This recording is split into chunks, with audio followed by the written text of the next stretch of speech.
दोस्तों नमस्कार, स्वागत है आपका बड़ी खबर बड़े खुलासे में।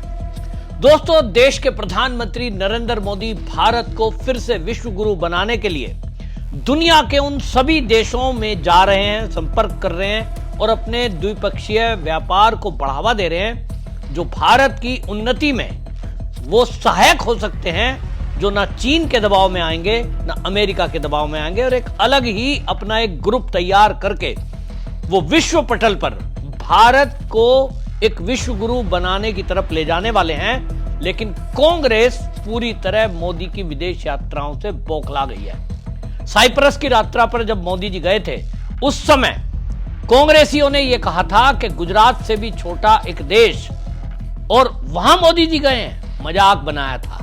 आज की डेट में वो जब ग्लोबल साउथ है उसके घाना में गए, तो घाना यात्रा को ये कांग्रेसियों ने कहना शुरू कर दिया कि मोदी जी ने एक लिस्ट बनाई हुई है कि कहां कहां 50 साल से कौन पीएम नहीं गया, और मोदी जी उन देश की यात्रा कर रहे हैं। कांग्रेस के सीनियर लीडर हैं और कांग्रेस के प्रवक्ता पवन खेड़ा ने मोदी जी का मजाक बनाते हुए उनकी यात्रा पर सवाल उठा दिया।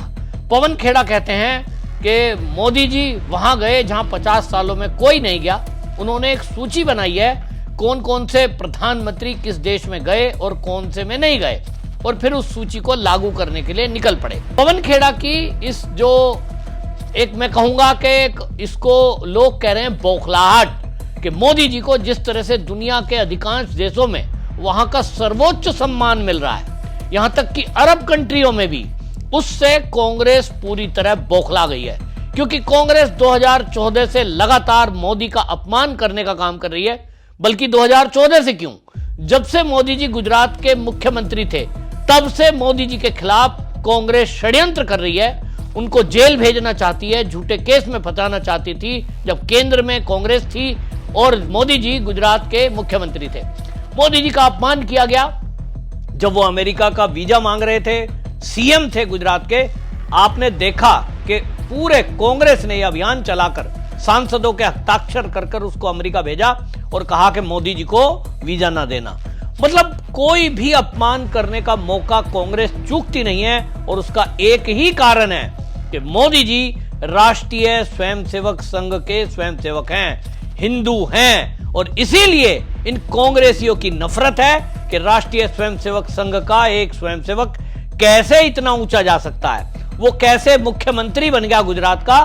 इनसे तब सहन नहीं हो रहा था, और अब तो मोदी जी बन गए प्रधानमंत्री, और इसीलिए सारे कांग्रेसी बौखलाए हुए हैं। मोदी जी जहां जाते हैं उनका अपमान कर रहे हैं, विदेश यात्राओं पे उनके सवाल उठाया जा रहा है। पवन खेड़ा जिस तरह का सवाल उठा रहा है, इस बचकाने सवाल पर कांग्रेस को ही उल्टा लोगों ने घेरा कि आप मोदी जी की सूची पे सवाल उठा रहे हो, जबकि मोदी जी विश्व पटल पर भारत की छवि को मजबूत करने के लिए, आर्थिक स्थिति मजबूत करने के लिए, चीन और अमेरिका की विश्व पटल पर जो हैंकड़ी है, एकाधिकार है, उसको खत्म करने के लिए अपने नए साझेदार, अपने नए रिश्ते बनाए जा रहे हैं। और आप सवाल उठा रहे हो तो पहले यह बताओ कि मोदी जी की विदेशी यात्राओं पर सूची पर सवाल उठा रहे हो पवन खेड़ा, जरा राहुल गांधी की विदेश यात्रा पे सवाल उठाओ। राहुल गांधी पे बताओ कि राहुल गांधी कौन से देश में क्या करने के लिए जाता है। पवन खेड़ा ने क्या कहा, पहले आप सुनिए। 11 साल से खबर आती है मास्टर स्ट्रोक, प्रधानमंत्री ऐसे देश गए जहां 50 साल से कोई नहीं गया। अरे साहब, और वहां जाकर फिर एक और खबर आती है, बड़ा ऑनर मिल गया साहब उनको। देश को ऑनर मिलता है, और इस देश को ऑनर इसलिए मिलता है क्योंकि पिछले 70-75 साल में इस देश ने अपने संबंध सबसे इतने अच्छे किए कि आज मोदी जी जो सोचते हैं कि उनको ऑनर मिल रहा है, ये उनको नहीं मिलता है, ये अवार्ड देश को मिल रहा होता है। इसलिए इन्हें ये समझ लेना चाहिए, Modi is not the country.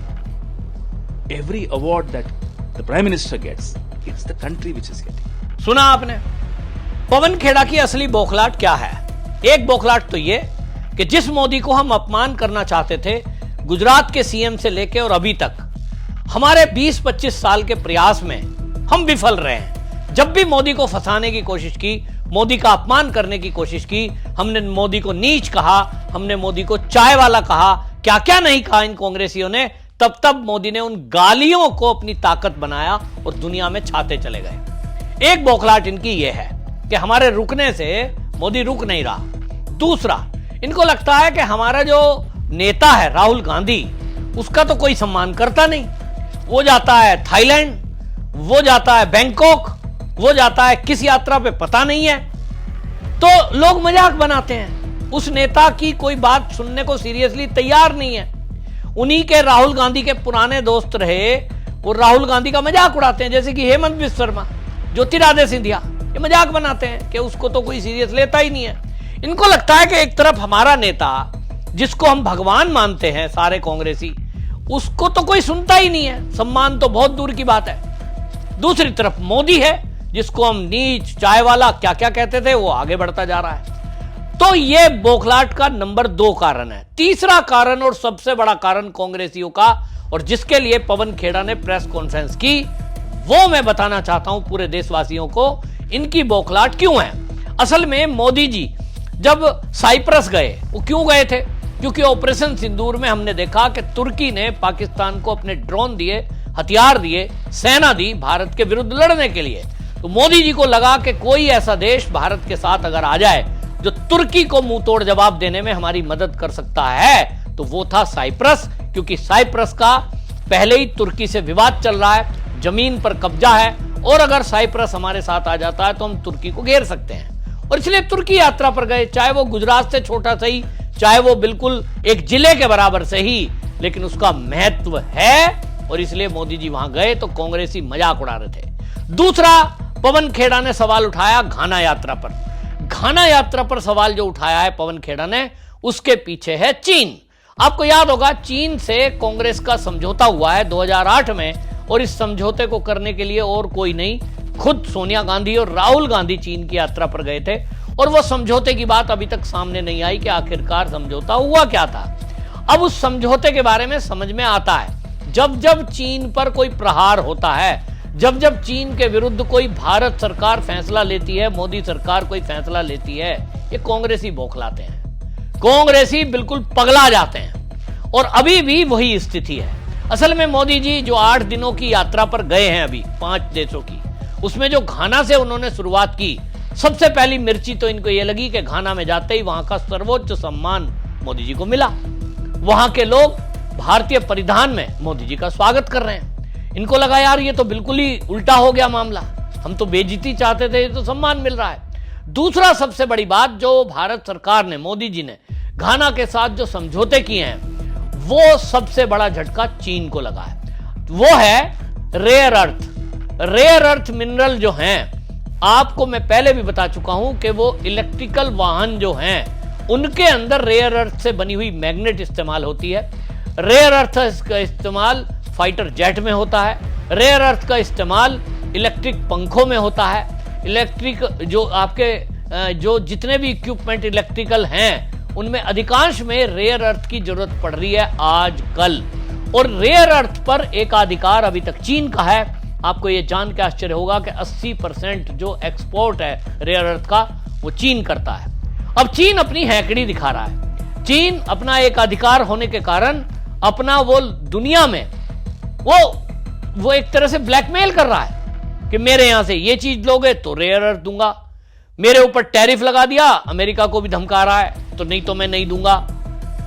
तो इलेक्ट्रिकल वाहन की जो इंडस्ट्री है जिसमें भारत बहुत तेजी से आगे बढ़ रहा है, उसको चीन की वजह से बड़ा झटका लग सकता है। सप्लाई चेन रुक सकती है और चीन से हमें संबंध रखने नहीं है, क्योंकि चीन जिस तरह से पाकिस्तान को पालकर भारत की सैनिकों पर हमले करवाता है, आतंकवादी गतिविधि भारत में होती है, भारत को आज नहीं तो कल चीन से अक्साई चीन भी खाली कराना है, ये अमित शाह बोल चुके हैं। चीन की विस्तारवादी नीति का मुकाबला हमें करना पड़ेगा तो चीन से टकराना पड़ेगा, और इसलिए उस ऑप्शन को देखते हुए मोदी जी आज ही से तैयारी कर रहे हैं। तो चीन को बड़ा झटका घाना की यात्रा से लगा। मोदी जी ने घाना में जाकर के जो समझौते किए हैं उससे चीन को बौखलाहट हो गई, सदमे में आ गया। तो कांग्रेस को कहा होगा उसने, पवन खेड़ा को और राहुल गांधी को, कि भैया कुछ करो, मोदी जी तो तुमसे रुक नहीं रहे। तो आ गए प्रेस कॉन्फ्रेंस करने। घाना से मोदी जी ने जो समझौते किए हैं वो आपको समझ में आएगा तो पता चलेगा असली बात क्या है, ये बौखलाहट क्यों है, ये घबराहट इनकी क्यों है। असली बात यह है कि घाना से जो समझौते हुए हैं, एक तो रेयर अर्थ मिनरल की बात हुई है, 5 साल में अगले व्यापार को दुगना करने की बात हुई है। और यूपीआई ये डिजिटल पेमेंट, इसका समझौता भारत से हुआ है। ये ऐसा देश है जिसमें अब भारत तरक्की करेगा, उसको डेवलप करेगा और वहां उस टेक्नोलॉजी को उसको ट्रांसफर करेगा।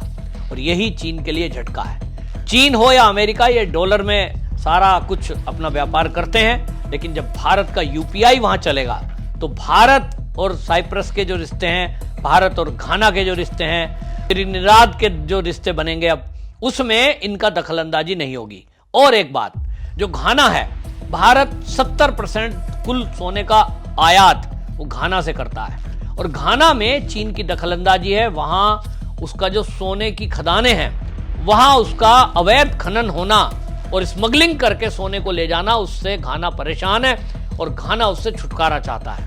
अब भारत की दखलंदाजी से ये चीन को झटका है, तो सोने में भी भारत का वर्चस्व होगा, भारत में सोना सस्ता होगा और चीन की दखलंदाजी खत्म होगी।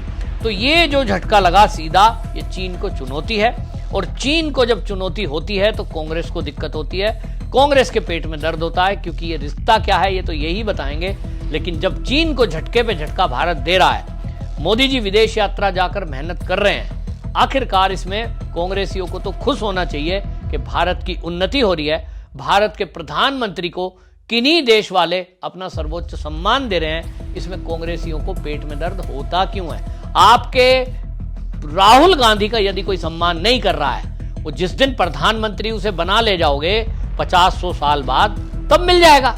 तब तक देश के प्रधानमंत्री मोदी को जो सम्मान मिल रहा है, 2 शब्द उसके तारीफ में बोल तो दो। लेकिन इनका सड़ा हुआ मुंह ऐसा रहता है टेलीविजन पे, क्योंकि इनको लगता है जिसको हम प्रधानमंत्री बनाने का सपना देख रहे हैं, उसकी तो यात्राओं का ही पता नहीं है। अवार्ड तो बाद की बात है।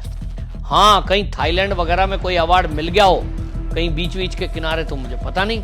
तो कुल मिलाकर के कांग्रेसी बौखलाए हैं, इनको देश की तरक्की उन्नति से कोई लेना देना नहीं है। और ये जो मोदी जी की यात्रा है, त्रिनिदाद टोबैगो की यात्रा है और बाकी जो देशों की यात्रा है, जिसमें कि नामीबिया है, घाना है, टोबैगो है और ये अर्जेंटीना है, ये जिस देश में मोदी जी जा रहे हैं, एक ही मकसद है कि किस तरह से जो हमारा मोबाइल मैन्युफैक्चरिंग है वो, और इलेक्ट्रॉनिक गाड़ियों के लिए हमको चाहिए लिथियम की बैटरियां लगती हैं बड़ी बड़ी गाड़ियों के अंदर, उसके लिए भी चीन पर निर्भरता खत्म करने का प्रयास भारत कर रहा है। और इसीलिए कांग्रेसी बौखला गए हैं कि चीन को भारत झटके पे झटका क्यों दे रहा है। आपको क्या लगता है, ये जो कांग्रेसी जिस तरह से बौखलाए हैं, क्या ये सही है?